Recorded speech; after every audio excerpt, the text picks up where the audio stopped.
Shalom, selamat bertemu kembali Bapak Ibu Saudara dalam renungan dari Majelis Jemaat GKI Sampit, dan Adapun Nas hari ini diambil dari Kitab Perjanjian Lama, Yesaya 41 ayat 21 sampai 29, di bawah judul Tuhan menantang berhala-berhala. Dan saya akan membaca dalam ayat ke-24. Firman Tuhan berkata demikian, "Sesungguhnya kamu ini adalah seperti tidak ada, dan perbuatan-perbuatanmu adalah hampa. Orang yang memilih kamu adalah kejijikan."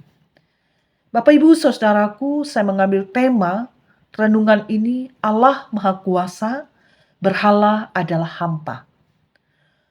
Bapak Ibu Saudara yang dikasihi oleh Tuhan, sesungguhnya hanya ada satu Allah. Tetapi memang manusia banyak menyembah apa yang disebut Allah. Allah di sini dalam huruf kecil yang menunjuk kepada ilah dalam ayat 5. Nah, hari ini mau menunjukkan betapa berhala atau ilah buatan tangan manusia tidak dapat dibandingkan dengan Allah. Juga betapa bodohnya mereka yang memilih menyembah berhala. Bapak Ibu, Allah menantang berhala-berhala untuk membuktikan bahwa mereka adalah Allah. Di dalam ayat 1, "Ajukanlah perkaramu, firman Tuhan, kemukakanlah alasan-alasanmu, firman Raja Allah Yakub." Bapak Ibu, mereka ditantang untuk memberitahukan apa yang akan terjadi dalam ayat ke-22, yaitu dengan memberitahukan apa yang telah terjadi di masa lampau dan apa akibatnya di kemudian hari. Ini akan membuktikan bahwa mereka adalah Allah. Dalam ayat 3, berhala-berhala tersebut ditantang untuk melakukan apa saja yang dapat membuat orang tercengang di dalam ayat 23 dari nas ini, yang mengatakan, "Beritakanlah hal-hal yang akan datang kemudian supaya kami mengetahui bahwa kamu ini sungguh Allah.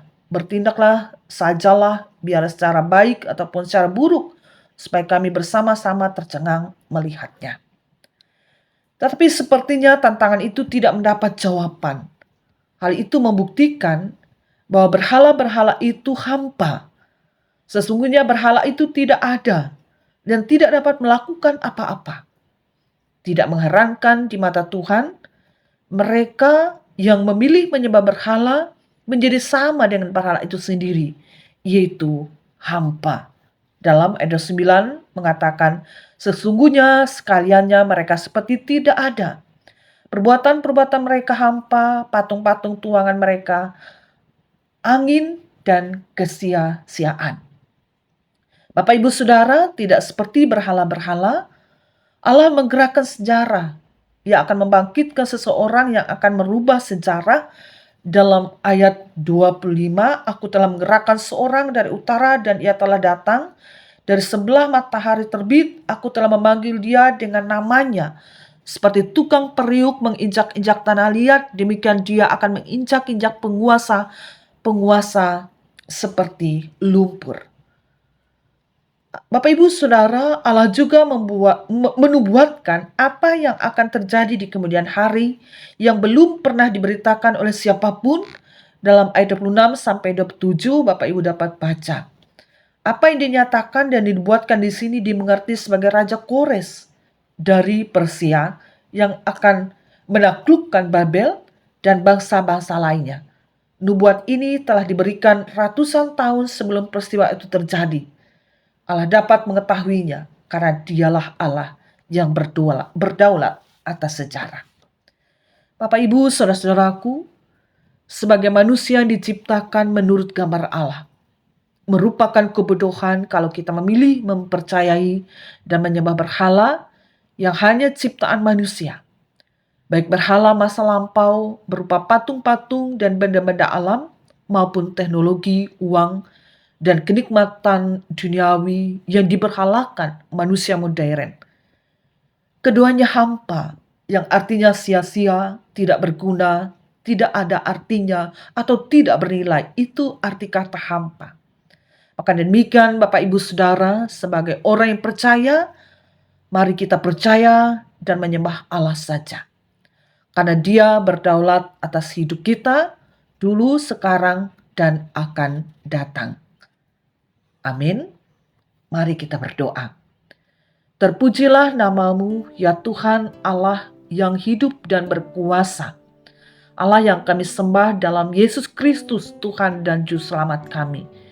Kami bersyukur firman-Mu telah mengingatkan kami bahwa hanya satu Allah, sumber hidup, keselamatan dan berkat, yaitu Allah di dalam Kristus Yesus dan Roh Kudus. Mari dengan firman itu kami meneguhkan iman percaya kami hanya kepadamu, berjalan dalam kehendak-Mu dan mau dituntun oleh-Mu melalui firman-Mu. Sehingga apa yang kami lakukan adalah kehendak Tuhan, bukan kehendak kami atau kehendak dunia ini. Diberkati kami sekalian umat-Mu, diberkati kami yang terus mengandalkan Tuhan dalam kehidupan kami, diberkati keluarga, anak-anak, bahkan keturunan-keturunan kami, diberkati gereja dan pelayanan yang ada, sehingga nama Tuhan dimuliakan melalui kehidupan kami, melalui pelayanan yang kami lakukan.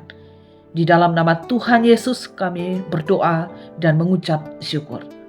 Amin. Salam damai Bapak Ibu, Tuhan Yesus memberkati kita. Amin.